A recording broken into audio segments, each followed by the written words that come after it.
কথা ক'বলৈ যাওঁ আহোমসকলক বাদ দি আচলতে অসম মুলুকত একোৱেই নাই বুলি ক'ব পাৰি। তেনেস্থলত মনোজ গোস্বামীয়ে যিটো আজি সামাজিক মাধ্যমত পষ্ট লিখিলে আপোনালোকে প্ৰতিবাদ কৰিছে, কিন্তু চৰকাৰ নিমাত কি ক'ব?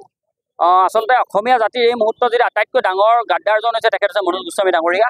আমি এটা কথা স্পষ্ট ভাষাৰে জনাই দিব বিচাৰোঁ যে মনোজ গোস্বামী ডাঙৰীয়া এটা কথা পাহৰি যোৱাটো ভুল যে এই আহোমে আচলতে 17 বাৰকৈ মোগলক পৰাস্ত কৰিছিল আৰু সেই সময়ত অসমত বসবাস কৰা প্ৰতিটো জাতি জনগোষ্ঠীক আচলতে সুৰক্ষিত ভৱিষ্যতৰ স্বাৰ্থত লাচিত বৰফুকনে যুদ্ধ কৰি নৰিয়া দেহাই যুদ্ধ কৰিছিল। আৰু তেতিয়া কিন্তু সেই সময়ত আমাৰ স্বৰ্গদেউসকলক বা লাচিত বৰফুকনৰ দৰে আমাৰ বীৰসকলক তেওঁলোকে কি নিপ্ৰতিকূল আৰু কি তেওঁ অত্যাচাৰী নামাকৰণ কৰিব নেকি? এই কথাটো আমি তেওঁলোকে প্ৰশ্ন এৰিছোঁ। আৰু সমান্তৰালকৈ তেওঁ এটা কথা জনাটো অতিকে দৰকাৰী যে আহোম স্বৰ্গদেউসকল যেতিয়া এটা ৰাজশাসন ব্যৱস্থাত আছিল তেতিয়া তেওঁলোকে নিজৰ মূল ধৰ্ম বা পৰম্পৰাগত গোটেই তেওঁ আচাৰ বিচাৰ সকলোখিনি কিন্তু ৰাইজৰ ওপৰত তেতিয়া অসমবাসীৰ ওপৰত জাপি দিব পাৰিলেহেঁতেন বাধ্যবাধকতামূলক।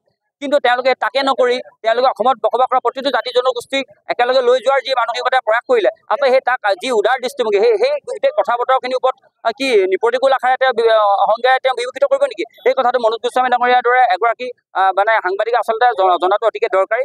আমি এটা কথা সময় থাকোঁতেই আমি আচলতে এনেকৈ মনোজ গোস্বামীহঁতৰ দৰে পানী তলৰ কাঁইটক আমি ইতিমধ্যে আমি টাইমছ ছাত্ৰ সন্থাই চিনাক্ত কৰিছোঁ আৰু অনাগত দিনত তেওঁৰ ওপৰত তেওঁৰ বিৰুদ্ধে প্ৰতিবাদ অধিক তীব্ৰতৰ হ'ব আৰু যেতিয়ালৈকে তেওঁ কঠোৰতকৈ কঠোৰতম শাস্তি নাপাব তেতিয়ালৈকে প্ৰতিবাদ চলি থাকিব। টাইমছ ছাত্ৰ সন্থাই এইবাৰ কিন্তু কোনো কাৰণতে এৰি দিয়াত নাই।